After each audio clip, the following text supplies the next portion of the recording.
देखा होगा कि केंद्र सरकार ने बिहार के साथ में किस तरह का छल कर किया है। एक राजनीतिक द्वेष इसमें नजर आती है और बिहार की जनता के साथ में एक छलावा जो बिहार की जनता अनुभव करती है, बिहार की वह जनता जो महसूस करती है, उन महत्वपूर्ण विषय पे आज हमारे साथ में खासकर स्वास्थ्य केंद्रित इस केंद्र सरकार की जो नीति है उसमें डॉक्टर सुनील सर बहुत ही विस्तार से आपको बताएंगे और मैं सर से अनुरोध करती हूँ कि सर इस विषय पे आप अपनी बातों को रखें। और अभी ये विषय है कि देखिए नीतीश जी के साथ निश्चय 2 में बेहतर स्वास्थ्य सेवा रहे, इसके लिए कृत संकल्पित हैं और खासकर मिथिला के क्षेत्रों का विकास हो, उसके स्वास्थ्य का विकास हो, इसके लिए वो कृत संकल्पित हैं। इसी क्रम में जब 2015-16 में ये हुआ कि भाई बिहार में एक एम्स बनना है, तो माननीय नीतीश जी ने ये कहा कि भाई PMCH के बाद DMCH होता है तो वो दरभंगा में एम्स होगा। लेकिन भाजपा की नीति उस वक्त भी बिहार के साथ छलावा करने की थी, वो किसी न किसी मामले को टालते रहते थे और अंत में इन्होंने वहाँ JP नड्डा जी से मिले, वहाँ के जो बाकी स्वास्थ्य मंत्री से मिले, तो दरभंगा फाइनल हुआ।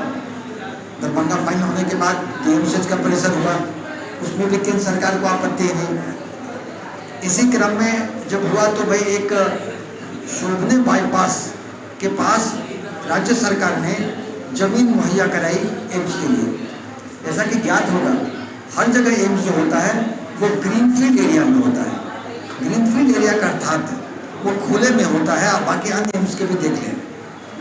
इसी क्रम में शोभना बाईपास में दिया गया जमीन, केंद्र सरकार की टीम आई, टीम ने भी उसका मुआयना किया, इंस्पेक्शन किया और उसको उस जमीन को उपयुक्त पाया। और वो जमीन के थोड़ा लो लाइंग जमीन था, लेकिन जमीन के भरने के लिए, उसके बाउंड्री वॉल देने के लिए, उसके सौंदर्यकरण के लिए राज्य सरकार ने अपने संसाधनों से कैबिनेट में मीटिंग की, उसे पास किया, टेंडर किया, 309 करोड़ से ज़्यादा रुपए सैंक्शन किए और ये जिम्मेवारी राज्य सरकार की हुई कि हम उस जमीन को अच्छे से भर के देंगे। इतना ही नहीं, 4 लेन से एम्स तक के लिए एक 4 लेन की व्यवस्था, यानी कि दरभंगा का देख लें आप, दरभंगा बाईपास 4 लेन से वहाँ पहुँचने में आराम मरीजों को, डॉक्टरों को, पराकर्मियों को। दरभंगा में एयरपोर्ट है तो एयरपोर्ट के कारण सब लोगों को, चिकित्सकों को आराम, सभी लोग को आराम, इन सब सोच करके वहाँ पर किया गया।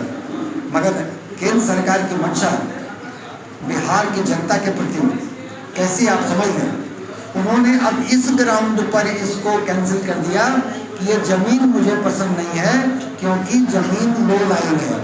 अरे भाई जमीन जब लो लाइन था तो उसको भरने की, सौंदर्यकरण की करने की, उसके अप्रोच बनाने की जिम्मेदारी जब राज्य सरकार ने ली तो आपको क्या दिक्कत है। और ज्ञात होगा आपको कि विश्व में लोग समुद्र में रिक्लेम करके लैंड को बनाए हुए हैं। हांगकांग का एयरपोर्ट ले लें, जापान का एयरपोर्ट ले लें, सिंगापुर आइलैंड को ले लें, तो इन आइलैंडों में वो जमीन को समुद्र में भर के, जिन आइलैंड के पास जमीन की कमी है वो समुद्र को भर करके बनाया गया है। और ये छोड़िए, हिंदुस्तान की बात करें, बॉम्बे बे रिक्लेमेशन एरिया वो क्या है, वो उन्होंने समुद्र को भर के वहाँ निकाला है और इसमें एक लो लाइन लेकर के करना, इससे केंद्र सरकार की मंशा जाहिर होती है कि किस तरह बिहार के प्रति उनका सौदेला व्यवहार है। लेकिन माननीय नीतीश कुमार जी ने इसी क्रम में DMCH के उत्थान के लिए 2500 बेड करने के लिए, सुपर स्पेशलिटी हॉस्पिटल बनाने के लिए अलग से शासी संसाधन किए ताकि मिथिला के लोगों को इलाज की बेहतर सुविधा मुहैया हो सके। इन सब में जो केंद्र सरकार का छलावा है यह स्पष्ट है और हम ये मांग करते हैं केंद्र सरकार से कि बिहार की जनता अपना हक मांगती है और आप जो हक को आप हकमारी कर रहे हैं और एक यहाँ का एम्स को दिक्कत कर रहे हैं, इससे हम लोग सब में छोड़ में हैं और उनको हम लोग बेनकाब करने में लगे। बाकी अन्य चीज़ें राजीव सर बताएंगे, राष्ट्रीय प्रवक्ता। इन्होंने लगभग सब बातें बता दी, मैंने 2 बात और आपको ऐड कर देना चाहता हूँ। 2015-16 के सेंट्रल बजट में उस वक्त जेटली साहब फाइनेंस मिनिस्टर थे, उन्होंने कहा एक एडिशनल और एम्स बिहार को दिया जाए। साथ साथ यह भी कहा कि जमीन देने की जिम्मेवारी बिहार सरकार को, साइट सिलेक्शन जगह की जिम्मेवारी बिहार सरकार। उन्होंने कहा दोनों चीज बिहार सरकार करेगी और लेवल करके हमको देगी। उसके बाद जब लगातार ये खोज शुरू हुई तो पता लगा कि DMCH के बगल में भी 150 एकड़ जमीन है जो सफिशिएंट है एम्स के लिए। वहाँ की टीम आई और उन्होंने कहा कि भाई 25 एकड़ लैंड जो है वो रेलवे स्टेशन की दूसरी तरफ, रेलवे लाइन की दूसरी तरफ है, सो डिफिकल्टी होगी। साथ साथ 2 लाइन एरिया है और नॉर्मली जो बनता है एम्स वो ग्रीन फील्ड में बनता है। आपको ग्रीन फील्ड में बनाएंगे तो ज़्यादा अच्छा रहेगा, सुविधाजनक होगा। हमारे मुख्यमंत्री जी जो चाहते थे कि जल्द से जल्द एक एम्स बने, इसलिए उन्होंने ग्रीन फील्ड के कहा एक नया जगह चुनिए, हम भी देखेंगे ताकि यहाँ के लोगों को माने दरभंगा के साथ साथ अगल बगल जितने जिला हैं सब लोगों को सुविधा एम्स की मिल सके, इसलिए नई जगह चुना है। उसी के तहत कई जगह खोजी गई और ये लगा कि भाई कहाँ करना चाहिए, तो सोमना एक बाईपास के पास एक जमीन दिखी जो 189 एकड़ जमीन थी। उन्होंने कहा कि ये जमीन अच्छी है और ग्रीन फील्ड है, यहाँ पर बनाना सुविधाजनक और अच्छा होगा। और आप समझिए कि बिहार सरकार ने उसको लेवल करने के लिए, बाउंड्री बनाने के लिए 309 करोड़ 50 लाख रुपया सैंक्शन किया, टेंडर कर दिया। टेंडर करने के बाद उसको उन्होंने कहा कि जैसे ही चिट्ठी आएगी हम इसका काम चालू कर देंगे। उतना ही नहीं, 26 अप्रैल को सेंट्रल की एक टीम आई देखने के लिए, 123 को 23 में। उनके लोगों ने कहा अखबार से कि साहब ये जमीन ठीक है, इस पर क्या कहते हैं काम हो सकता है। वो चले गए। जाने के बाद जब अभी मई महीने में 24 मई को उन्होंने लिख के भेजा कि साहब ये जमीन अच्छी नहीं है, इस पर बनाना मुश्किल है। केंद्र सरकार पिछले 8 साल से लगातार टहला रही है, एज के कहते हैं जमीन नहीं मिल रही है, इसलिए नहीं बन रही है। अब इमेजिन कीजिए, स्टेट गवर्नमेंट ने 309 करोड़ 50 लाख रुपया सैंक्शन कर दिया उस लैंड को लेवल करने के लिए, बाउंड्री बनाने के लिए। अब वो कह रहे हैं कि ये लैंड भी अच्छी नहीं है। अब एक ही चीज़ है कि उनको यही कहा जाएगा चलिए अब आप चांद पर बना लीजिए। भाई जब आप जगह हम दिया पहला वो सूट नहीं किया, दूसरा जगह दिया वो सूट नहीं किया, तो कौन सा लैंड? आप ये भी लिखते हैं कि सरकार डिसाइड करेगी कहाँ बनना है, सरकार लैंड करेगी, यानी बिहार सरकार करेगी। बिहार की सरकार की कोई बात को मानने को तैयार नहीं है, सिर्फ इसलिए कि वो नहीं चाहते हैं कि क्या कहते हैं वो। तब बिहार सरकार ने 3 बात उनको बताया, भाई ये एयरपोर्ट के बगल में है तो एक्सप्रेसवेज उससे आ सकते हैं। उसके बाद 5 किलोमीटर है ये आसमा दरभंगा नेशनल हाईवे से, तो 4 लेन रोड बना देंगे ताकि बिहार के किसी जिला से लोग आके एम्स में दिखा सकें। उसके बावजूद वो नहीं माने। उनका ये मानना है कि हम कोई काम नहीं करेंगे। और तो आपको जानकारी होगी कि पिछले सरकार में लगातार 4 साल तक उनके डिपार्टमेंट के मिनिस्टर थे हेल्थ के, और दूसरे के नहीं थे, बीजेपी के थे। अगर बीजेपी को बनाना होता तो उस प्रकार से क्लियरेंस दे दी होती। बिहार सरकार के पास जो सिचुएशन है, उन्होंने कहा ठीक है हम लगातार कोशिश करते रहेंगे कि हमको एम्स मिले, तो गरीबों के लिए, नीचे तबके के लोगों के लिए बहुत ही महत्वपूर्ण चीज़ है। तब लेकिन अपनी तरफ से उन्होंने कहा चलिए ठीक है, मैं DMCH को अपग्रेड कर दूंगा, 2500 बेड का हम अपनी तरफ से नया बेड वो बना देंगे और उसमें 2546 करोड़ रुपए का एक्सपेंडिचर करेंगे।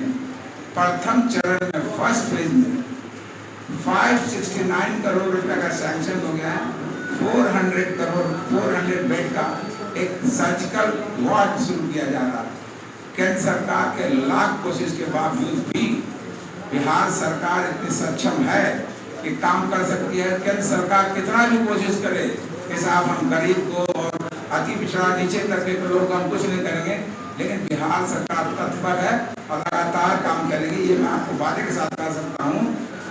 या केंद्र सरकार जो कर रही है गलत कर रही है, उनको सारे जितने लोग हैं वो सब कैसा क्या कहते हैं, एक नज़र से देखना चाहिए, ऊपर नीचे की नज़र से नहीं देखनी चाहिए जो देख रहे हो। चलिए हम अंत में ये जरूर कहेंगे कि हेमराज जी अपनी बात कहें और बड़ा अच्छा लगेगा हम सब। आपने अभी सुना हमारे राष्ट्रीय प्रवक्ता राजीव रंजन बाबू का, लगभग डॉक्टर सुनील कुमार और राजीव रंजन जी ने जो सारी बातों से आपको अवगत कराया है, लेकिन सबसे बड़ी बात यह है कि आखिर इस तरह की स्थिति क्यों उत्पन्न हुई। दरअसल बात साफ है, भारतीय जनता पार्टी चूंकि बिहार में जो बिहार सरकार ने जो काम किया है, उस काम के बदौलत जनता ने जो विश्वास हासिल किया है, उस विश्वास को लेकर के भारतीय जनता पार्टी में काफी बेचैनी है। और भारतीय जनता पार्टी दरअसल उनको तजब्बुर नहीं दे रही है जनता, तो इसलिए अपना तरह तरह के कुछ चक्र रचते रहती है। और इस मामले में भी भारतीय जनता पार्टी ने अपना कुछ चक्र रचने से बाज नहीं आया। किया था, जांच किया था और उसकी स्वीकृति दी थी। और अब जब राज्य सरकार ने अपने खर्चे से उसमें जो भी करना है करने के लिए तैयार है, मंत्रिमंडल ने इसको पारित भी करा लिया है और उस पर काम भी करना चाहती है, तो राज्य सरकार के इस क्या कहते सक्रियता को लेकर के भारतीय जनता पार्टी फिर घबरा गई और उसने आनंद फानंद में इस तरह का जो है रोक लगाने का निर्णय लिया। लेकिन बिहार की जनता को और खासकर दरभंगा के क्षेत्र में जो सुविधाएं मिली है, राज्य सरकार उसमें कहीं पीछे नहीं है। और इस मामले में भी आपने सुना हमारे राष्ट्रीय प्रवक्ता महोदय ने कहा कि इस मामले में भी राज्य सरकार सक्षम है और वहां लोगों को जो समुचित सुविधा है स्वास्थ्य के क्षेत्र में वो दिलाएगी। इतना ही नहीं, जहाँ पे किया फ्लिमजी ग्राउंड पर बिना कोई कारण अकारण बिहार के साथ जनता के साथ भेदभाव करके, वहीं पर उसके बगल में इंजीनियरिंग संस्थान और अन्य संस्थानें चल रही हैं। ये जो जिस पर वो बहाना करके नहीं ले रही है, वहाँ तो संस्थानें चल रही हैं और सारे कुछ राज्य सरकार भर कर सौंदर्यीकरण कर वहाँ से 4 लेन का अप्रोच रोड देकर और उसको बाउंड्री वॉल देके जब कर रही है, तो केंद्र सरकार पूरी तरह से इसमें बेनकाब हो गई है कि किस तरह बिहार के प्रति भेदभाव है। और वहीं पर माननीय नीतीश कुमार जी बेहतर स्वास्थ्य सेवा के लिए कृत संकल्पित हैं, खासकर मिथिला के क्षेत्र के साथ जो केंद्र सरकार भेदभाव कर रही है, हम लोग उसे नहीं होने देंगे। नीतीश जी ने DMCH को डेवलप करके जनता को कोई स्वास्थ्य सुविधा अवेलेबल होनी चाहिए, वो करने के लिए कृत संकल्पित है।